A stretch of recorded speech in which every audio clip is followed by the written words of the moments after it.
আসসালামু আলাইকুম রহমতুল্লাহি বারাকাতু। তো আমি বাজার আইলাম।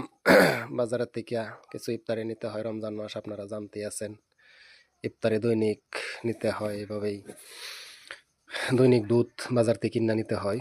দুধের দামটা একটু বেড়ে গেছে, আগে ৬০ টাকা ছিল, এখন ৮০ টাকা ১০০ টাকা কিলো হয়ে গেছে আমাদের তিনালির বাজারও দুধের দাম। তো এই করলা দেখতেছেন, করলাও ৪০ টাকা কিলো, এই জন্য করলা লই নাই। করলার দামটা হঠাৎ বাড়াইয়া দিছে। এইভাবে ধনিয়া পাতা আপনার দাম কমই আছে, ধনিয়া পাতা লইলাম। ধনিয়া পাতা আপনার ৪ মোড়া ১০ টাকা, এইভাবেই ৫ মোড়া ১০ টাকা, যার থেকে যেভাবে লইতে পারে। তো এটা আসরের আগে আগে বাজার খুব জোরে সোরে লাগছে। ইফতারের বাজার সদাই মানুষের লওয়ার লাগে বহুত। তো এটা আমাদের তিনালির বাজার, তিনালি বাজারের মধ্যে মানুষও বেশি। তো এইটা হচ্ছে আমাদের চাচার দোকান, পান দোকান। এখান থেকে দুধ নেওয়া হয়, ডেলি দুধ এখানে রাখিয়া থইয়া যাই।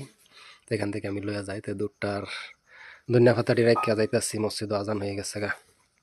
এটা তিনালি বাজারের তুলি বাজার বললে কওয়া হয়। এটার মাঝে সমস্ত সবজি, আপনার কি সবজি লাগে সব সবজি এখানে পাওয়া যায়। লোকালের থেকে নিয়ে একদম হর ধরনের সবজি, শাক পাচলি একদম তাজা তাজা পাওয়া যায়। একটা লেগে আমাদের এই মার্কেটটার মাঝে বালা, সমস্ত বস্তু আপনার তাজা তাজা পাওয়া